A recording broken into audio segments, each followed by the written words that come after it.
Hi, in this video we're going to take a look at this GU10 LED bulb and see what's inside it. Now this is one of my friends and he had to replace it because it stopped working.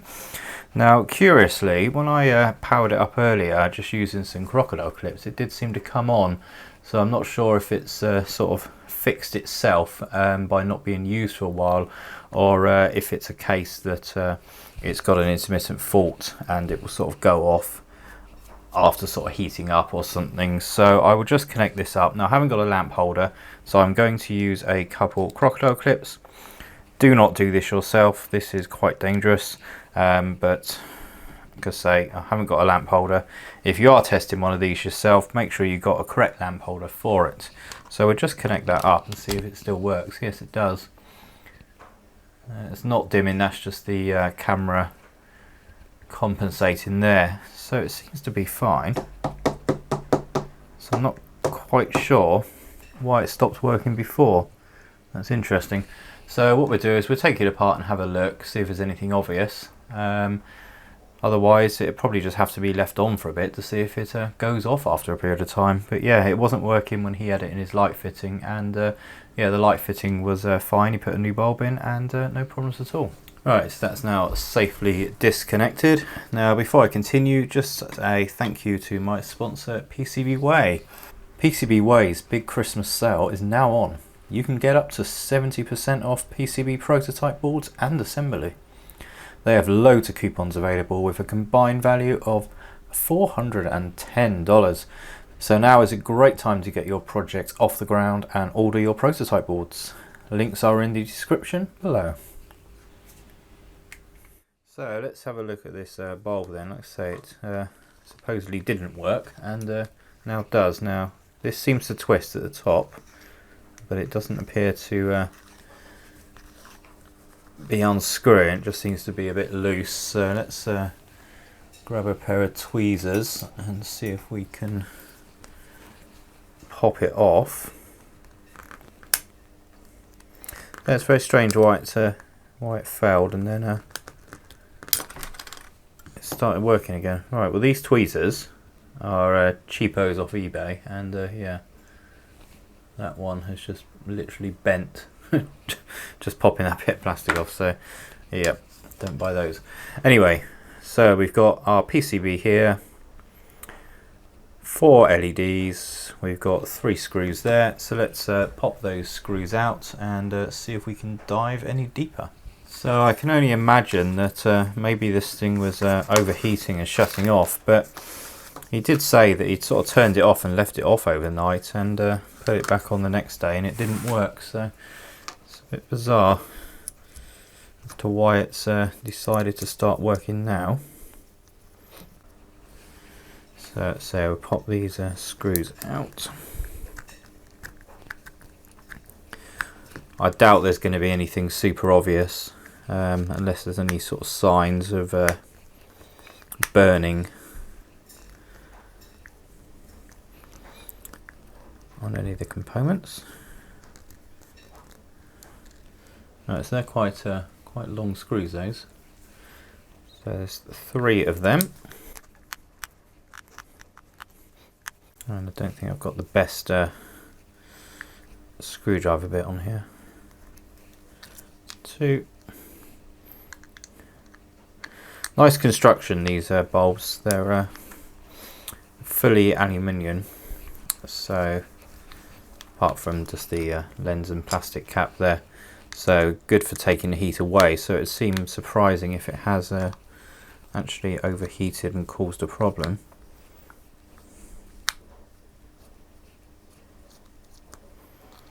Right, so that's our screws out, and what's happening here? Right, that seems to be partially separated.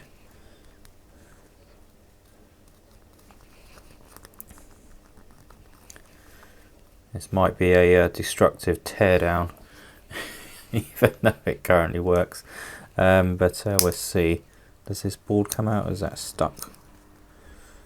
This is how to ruin your tweezers. Okay, it does lift out. Yes, that was stuck down with some thermal paste, and then we got the wires coming through a hole in there. So we need to get the soldering iron heated up, and we'll take those wires off, and then that should allow us to gain entry into the base of it.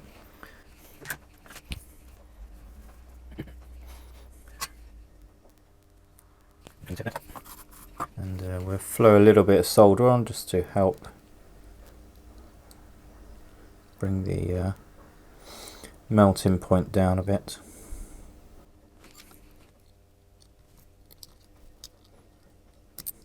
They don't seem to want to come off. Are they actually they've been soldered right through to the other side of the board? I'm not too sure. Let's try and hook that under there. Hopefully you can get a rough idea. Oh, that one pops off all right. This one seems to be a bit of a pain. And there we go. Right, so that's those two wires out of the way now, so we should be able to pull this PCB out, which we can, and then this should pop apart. Very nice. So there we are. So that's the top part of the unit, just with the base there and the hole for the wires. And here we've got this little plastic sort of insert piece here. So that's good for protection there. Certainly good isolation. So does this bit come out or not?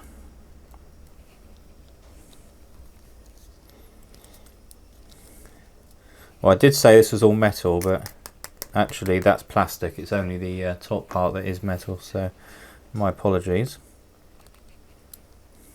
Yeah, this isn't gonna come out nicely. It's a shame actually. If that was metal, I think there might have more chance of this coming out.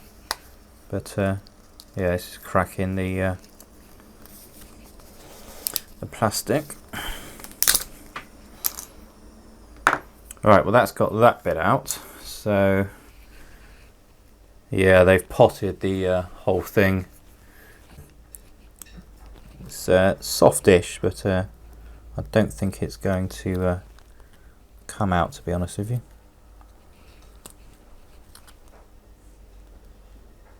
Don't know how deep that board goes. There's a part there on it as well. Yeah, so if you need to, if you want to try and repair one of these, it's definitely a no-go. This is going to turn into a complete destructive teardown, unfortunately.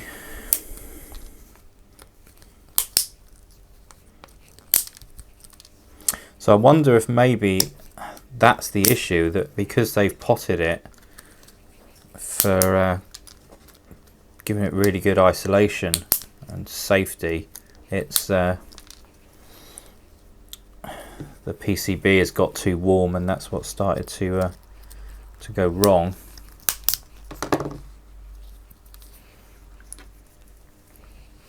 Yeah, this stuff is horrible.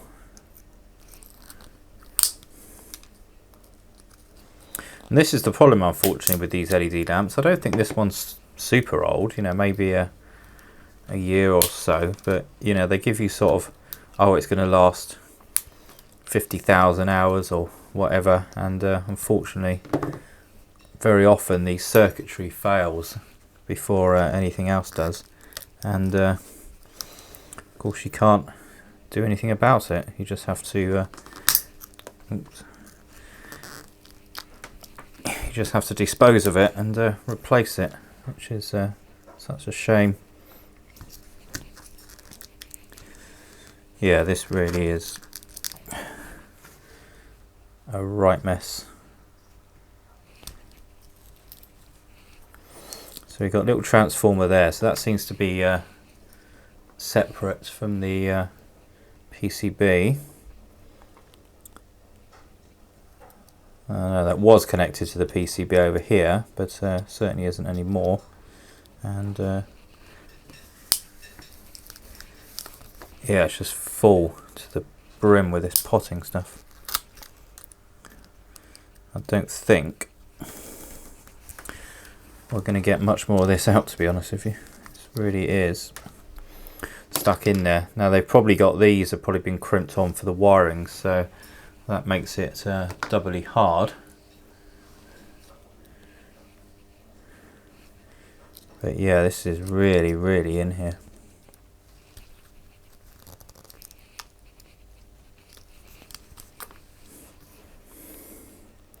See another capacitor near the bottom by the looks of it.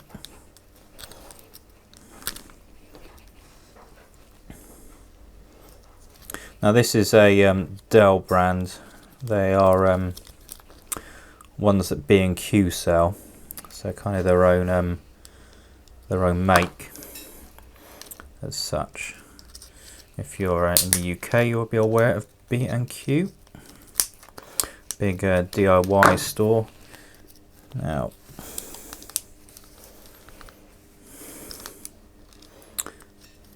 yeah, they certainly don't want you ever getting inside here, and which is a good thing from a safety point of view. You know, you do get some questionable lights that really are very poorly made, and you could quite easily get your fingers inside and receive a nasty shock.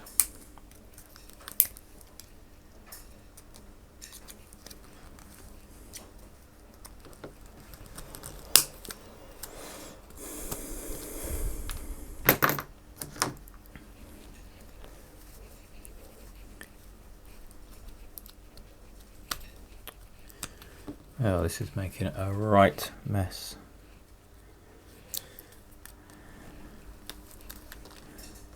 So you can start to see the PCB there. Again, this is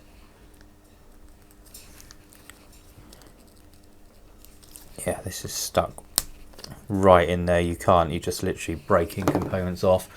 So that is as far as we're going to go with this. So quite what went wrong for it to stop working in the first place and then come back to life, we don't know. But yes, I've made a complete and utter mess here. So we've got the little LED bulb here, so that's a ALC PCB 1100 Rev 0, and the LEDs look fine, nothing obvious with them. That's a little aluminium backed PCB. I think they're just individual chips. I don't think there's more than one in each chip. Let's see if we can see what kind of voltage that might take to power it up. Right, that's 10 volts, 11 volts, and that's pretty bright,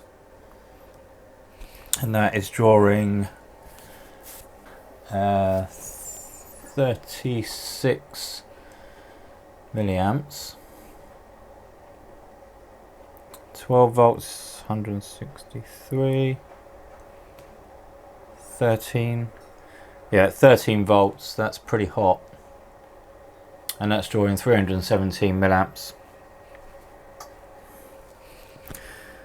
So judging by what the brightness was before, I'm expecting they're running it probably at about 12 volts, 11, 12 volts. So yeah, so that's that PCB will be alright for something. But yes, running it at that kind of power, that gets really hot, so you do need something on the back of it, hence why this is metal. So you could probably be, you know, reuse that in some way, keep the sort of top assembly as such, and then have your little ring on it. So I think that plastic bit sits in there like so, and then you just got that little ring that snaps in there. So that could be reused, either as that with a sort of 12 volts supply, or just take the board out and use it on its own. Well there, I hope you did like that video. That wasn't quite what I was planning. I did hope that it wouldn't work, since it wasn't working before, and I was hopeful that we might have been able to get a better look at some parts and see if we could see anything obvious. But yeah, this is completely potted in, And yeah, it's just when they say no user serviceable parts, in this case they mean it. So if you like the video, guys, please do give it a thumbs up. Please do consider subscribing if you haven't already subscribed, and links for Patreon etc. are in the description below. I'll see you soon for the next one. Cheers.